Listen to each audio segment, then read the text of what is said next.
Et bien voilà, il est temps de partir retrouver notre invité de la quinzaine. Donc il s'agit de Guillaume Pepy, président de la SNCF, que j'ai eu l'honneur de rencontrer il y a quelques minutes à bord de ce TER Lorraine qui partait de la gare de Saint-Dié-des-Vosges.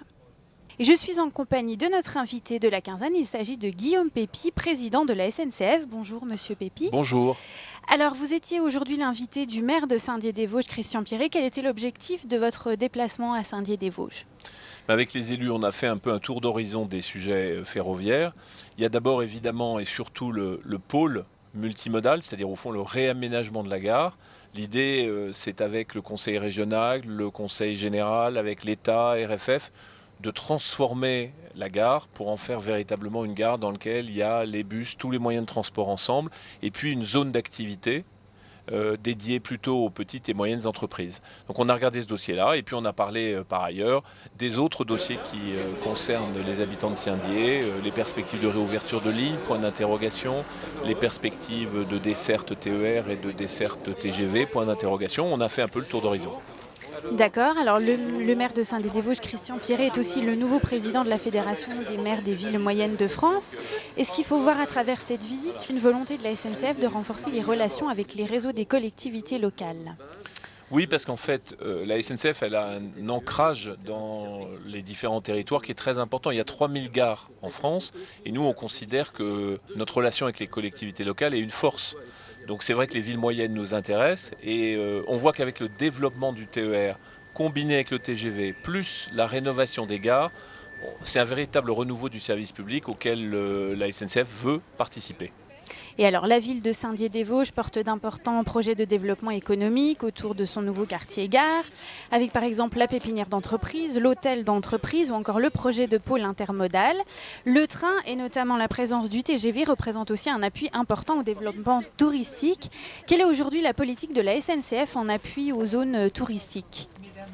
C'est vrai que pour nous, c'est très important qu'il y ait une vocation à la fois touristique de notre desserte TER et TGV, mais en même temps une vocation professionnelle et entrepreneuriale. C'est-à-dire qu'au fond, Saint-Dié, c'est non seulement les Vosges, dimension touristique, mais aussi une dimension d'activité et une dimension d'entreprise. On fait les deux. Et donc, dans la rénovation du quartier de la gare qui est envisagée par les élus, il y a cette double dimension. Une gare plus accueillante, évidemment, pour les touristes, mais aussi une gare autour de laquelle se développent des activités économiques, si possible de pointe, si possible de services, si possible avec des petites et moyennes entreprises qui vont revigorer le tissu économique. D'accord, alors à nous de vous faire préférer le train, ça a été longtemps le slogan de la SNCF. Est-ce qu'aujourd'hui les Français préfèrent le train, prennent davantage le train qu'il y a quelques années ? Les chiffres parlent d'eux-mêmes. Le développement du TER, c'est plus 40% de fréquentation en 7 ou 8 ans. Et encore cette année, les TER ont augmenté de 4 à 5% la fréquentation. La bonne nouvelle, c'est qu'ici en Lorraine, il y a un effort gigantesque qui a été entrepris par les élus pour moderniser les trains. On est là dans un AGC qui va entre Saint-Dié et des Vosges. Saint-Dié-des-Vosges et Nancy. Mais presque tous les trains en Lorraine sont neufs ou rénovés. Il faut continuer cet effort-là. J'étais hier à Reichshofen en Alsace pour prendre la connaissance du tout nouveau bébé d'Alstom qui s'appelle le Regiolis et qui est fabriqué en Alsace, c'est-à-dire pas loin d'ici. Et alors d'après vous, les avantages d'un transport comme le train par rapport à la voiture, à d'autres transports, quels sont ces atouts, ces avantages à mettre en avant ? Les voyageurs reconnaissent au train aujourd'hui 3 qualités. D'abord la sécurité. C'est extrêmement important par rapport aux risques que peut représenter la route. Deuxièmement, le caractère écologique, c'est une évidence. Et troisièmement, l'économie, parce que le kilomètre en train est beaucoup moins cher que le kilomètre en voiture quand on veut bien compter tous les coûts de la voiture.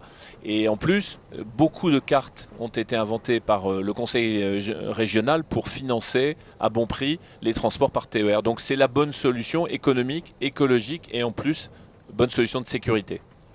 Et alors, vous qui avez fait l'essentiel de votre carrière à la SNCF et qui la présidez aujourd'hui, comment est-ce que vous jugez l'évolution de l'image de l'entreprise et des cheminots aujourd'hui? Mais la SNCF, elle appartient à tous les Français, elle fait un peu partie du cœur de tout le monde.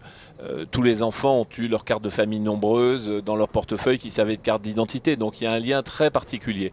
Ce lien, c'est un lien, on va dire, de très grande exigence et en même temps de très grande affection. On est un peu dans le qui aime bien châtie bien, c'est-à-dire qu'à chaque fois qu'on manque à nos obligations, ça crée une grosse crise, ce qui est normal. En tout cas, l'exigence des voyageurs, aujourd'hui est plutôt une bonne chose, ça nous pousse à aller plus loin, ça nous pousse à faire des progrès. Et dans un service public comme la SNCF, l'exigence est encore une fois une chose que moi, personnellement, je soutiens. Merci beaucoup Guillaume Pépi. Merci à vous.